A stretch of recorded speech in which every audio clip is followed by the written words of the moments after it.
السلام علیکم ناظرین، چینل اردو لائف سے آپ کے ساتھ میں ہوں سیف اللہ حسینی۔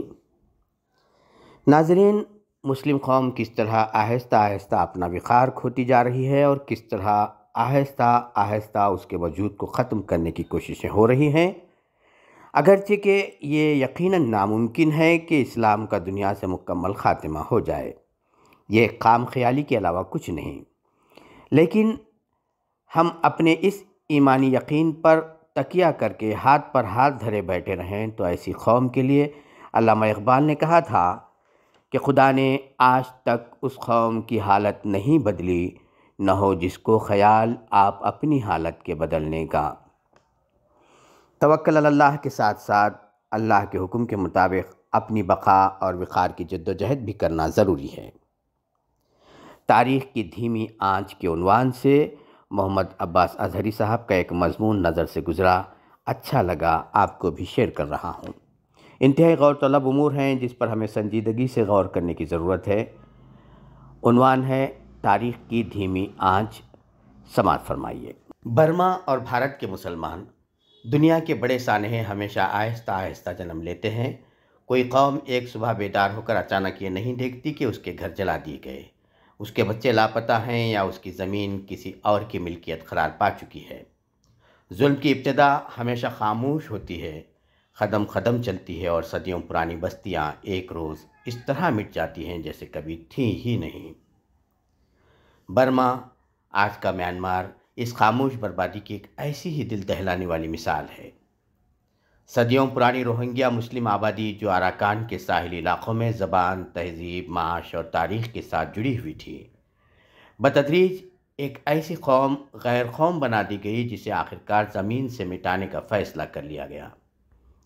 یہ سب ایک دن میں نہیں ہوا، یہ کئی دہائیوں پر پھیلا ہوا وہ طویل کھیل تھا جس میں پہلے ذہن بدلے گئے، پھر قانون بدلے گئے اور آخر میں انسانوں کی شناخت بدل دی گئی یا ضبط کر لی گئی۔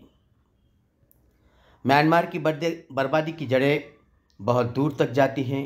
ابتدا میں روہنگیا کو ریاستی سطح پر ان کی اصل شناخت سے محروم کیا گیا، ان کی شہریت پر سوال اٹھایا گیا، پھر اس سوال کو قانون بنا دیا گیا اور قانون کو پوری قوم کے لیے ایک پھانسی کا پھندا۔ ایک وقت وہ آیا جب روہنگیا کا ووٹ دینے کا حق ختم کر دیا گیا، پھر ان کے کاغذات شناخت کو جعلی کہہ کر ناقابل قبول قرار دیا گیا۔ اس کے بعد ان کے بازاروں میں خوف کی فضا پیدا کی گئی، ان کے روزگار بالکل محدود کیے گئے اور ان کی معاشرتی زندگی کو گھیرا بندی کی طرف دھکیلا گیا۔ پھر ایک دن میڈیا نے ان کی تصویر بدل دی، وہی لوگ جن کے ساتھ میانمار کے بدھ باشندوں نے صدیوں تک کھیت، بازار اور سڑکیں شیئر کی تھیں، اچانک ملک کے لیے خطرہ قرار دیے گئے۔ یہ وہ لمحہ تھا جب ظلم نے اپنی آخری شکل اختیار کی۔ جب کوئی قوم خطرہ قرار دے دی جاتی ہے تو اس کے خلاف ہر جرم کو ضروری اقدام کا نام دیا جاتا ہے۔ یہی ہوا، بستیوں میں آگ لگی، گاؤں جڑ گئے، بچے سمندر میں پھینک دیے گئے، عورتیں بے گھر ہوئیں اور لاکھوں انسان اپنی ہی زمین پر اجنبی ٹھہرے۔ وہی روہنگیا جن کے بزرگ اس دھرتی پر دفن تھے، آج سمندروں میں لاش بن کر بہتے رہے۔ اس پوری تباہی میں دنیا کی خاموشی سب سے خوفناک کردار تھی۔ ظلم اپنے قدم اس وقت مضبوطی سے جماتا ہے جب دنیا تماشائی بنی رہے اور متاثرہ قوم اپنے اندر بھی ایسی منتشر ہو کہ کوئی اجتماعی آواز نہ اٹھ سکے۔ یہ پورا منظر بھارت کے مسلمانوں کے لیے ایک خاموش لیکن بہت گہرا پیغام رکھتا ہے۔ شہری دستاویزات اور رجسٹریشن کے ایشوز آج محض کاغذی معاملہ نہیں ہیں۔ دنیا کی تاریخ بتاتی ہے کہ قوموں کی شناخت پر پہلا وار ہمیشہ کاغذ پر ہوتا ہے۔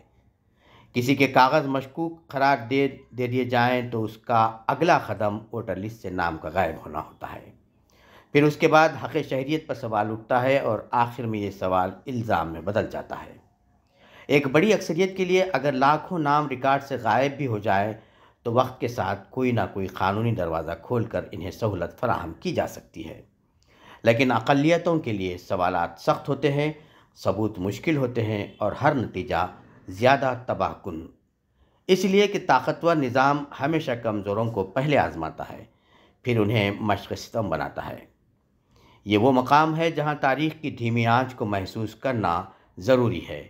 حراستی مراکز کا لفظ ایک محض خبروں کی سرخیوں میں ہے، مگر دنیا میں جہاں جہاں اس نظام کا تجربہ ہوا ہے وہاں انسانوں کو ان مراکز میں ایک نمبر، ایک فائل، ایک قیدی کی حیثیت دے کر رکھا گیا ہے۔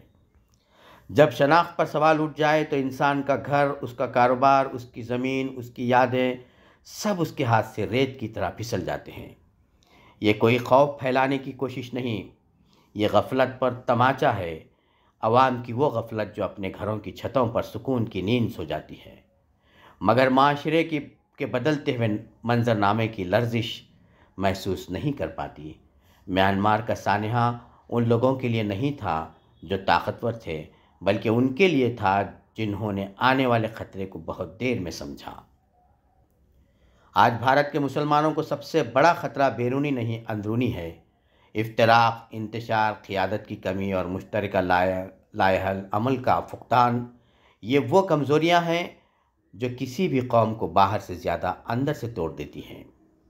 میانمار کی بربادی کی تاریخ اس بات پر گواہ ہے کہ جب کسی قوم کے افراد منتشر ہو جائیں تو پھر ظلم کے لیے ان پر غلبہ پانا بہت آسان ہو جاتا ہے۔